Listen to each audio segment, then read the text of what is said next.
Then you also have others that are more based on spiritual things than biblical standards. When you see these prophets and teachers that are more into spiritual things and it's outside of Bible, run. There's a lot of things in the spiritual realm that we are not supposed to know. There's mysteries we're not supposed to know. It's just like the Garden of Eden when God said, don't touch that tree. Don't eat of that fruit.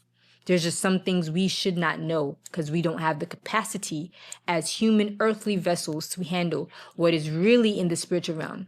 But it's the popular thing today to tap into this and astral project and do all these things.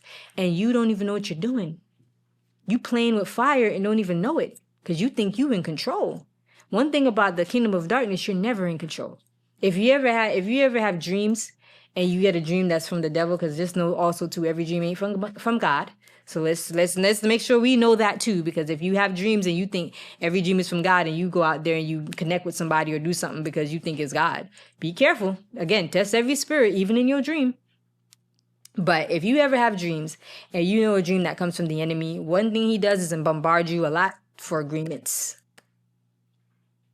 Because once he gets your agreement or your acceptance to something, you're locked in.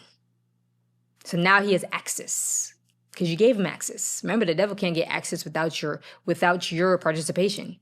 So he bombards you with all kinds of things in dreams, handshake, eating, this, that, all kinds of stuff to get you to get that agreement for you to say, yes, I'll take it. Oh, yes, I'll do it. Oh, yes.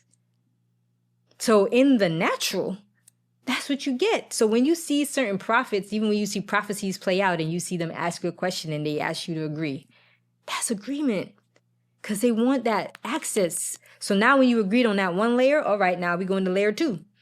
Oh, you agreed on that layer? Okay, we're going to go to layer 3. All right, you agreed on that? Oh, perfect. You're going to now go to layer 4. We got to be careful, y'all. The laying of hands, the taking oil from them, the sowing seed, that's the greatest one because we have gotten so conditioned to tithing for a blessing. When I'm sorry to break it to y'all, but the blessing is not for us, folks. This was for the Levites. And I can go further into that in a whole other episode in season 2. But the blessings that they oftentimes preach about is not for us. That was for the Levite priests and the people of Israel. So the same joint that they're preaching about and telling you to pay your tithes for a blessing, no, you pay your tithes because you want to honor God and you want to help the man of God. But don't you dare pay tithes thinking you're getting it into the storehouse because that storehouse ain't for you. That was for the Levites and the children of Israel. Unless that pastor or person or prophet is out here doing what the Levites did and they practically had a shaved head and all the things that they had to do, guys, make sure you're tithing because you're cheerfully giving to God in reverence, or you're cheerfully giving to the man of God to help the man of God's ministry. Do not tithe thinking that you're getting blessed and is being built up in a storehouse. Guys, no. So when you're sowing into false prophets and teachers, that is another form of agreement that you are making and giving them access into your life. So anybody that tells you got to sow for prophecy, run.